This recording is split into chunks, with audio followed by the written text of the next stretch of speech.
Obviously disappointed at the result of the final last year, but you've got to give Hartbury credit. You know, they played very well. Advantage to come, but it might be holding the corner. Yeah, obviously gutting to lose last year, you know, for the team and for me personally, and you know, not how we wanted to end last season. You know, sort of coming second in the league and the cup, so there was definitely a sort of desire coming into the season to right a few wrongs from our perspective. And they have reached the promised land. That's a tough memory. I think the boys afterwards, a week after, we kind of came together and talked about what went wrong, what went well, and sort of the boys that were staying said, you know, we need to make sure that we are more consistent next year with our small things. We didn't actually change very much in regards to what we do and how we do it.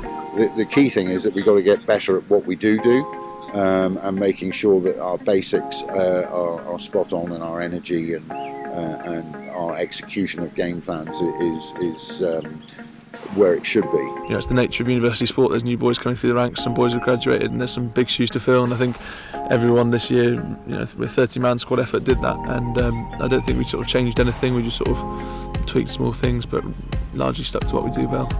Again, another crash ball dotted over the line though, and what an absolute rocket through the heart of the pink defence. The Super League has got very, very good teams right the way throughout it, and there is no easy fixture in this league at all. Everybody on any given day can beat each other. It's always an exciting time at the start of the season with, you know, new boys coming in. We thought we had a great team. We thought we had lots of potential.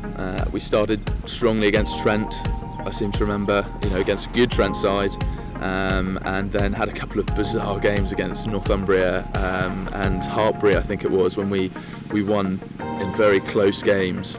We had the ability of demonstrating that we could score tries and put points on quite readily, but having a leaky defence, I think for the neutral it was a very, very entertaining game.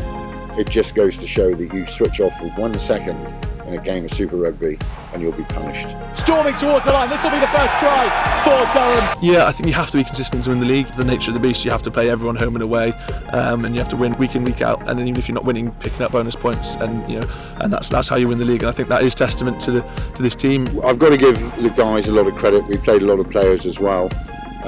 You know, the effort that they've put in, as well as doing their degrees at the same time, you know, is second to none really. I know Northumbria came very close, but in my heart I know that the boys have deserved to win the league. We weren't at the top of the table by accident. We were consistently putting in really good shifts week in, week out.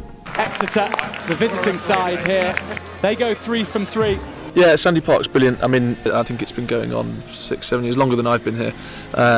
Where we always play the South West Derby against Bath at Sandy Park, and that's fantastic. There's normally about 5,000 students there. Really good atmosphere and yeah, brilliant facilities, and you know, it's a really good occasion for everyone to be involved in Exeter. Varsity is always a huge occasion. Playing in front of a pretty much packed stand, it's an awesome feeling. Everyone is always massively excited for it. We always talk about trying to dampen the varsity factor playing at this you know, this amazing stadium, because at the end of the day it is just another game, but in the back of your mind you know that you know, people are going to be watching it on the live stream, people are going to be watching it in the stands, and you're under that much more pressure. But it's a great occasion and everyone's always massively up for it. So 40 minutes and an 11-point deficit stand between Northumbria University and the BUCS Super Rugby title. If it doesn't happen, then the title gets posted down to the University of Exeter, who I know are watching on eagerly.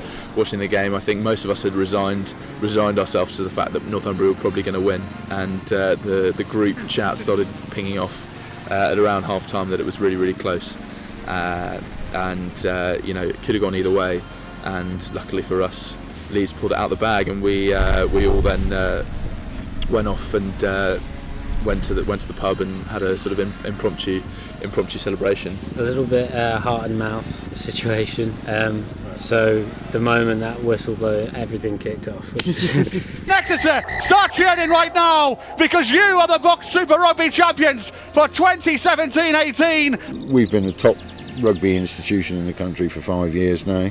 We will want to maintain that status. We'll want to go and get over the disappointment of this season.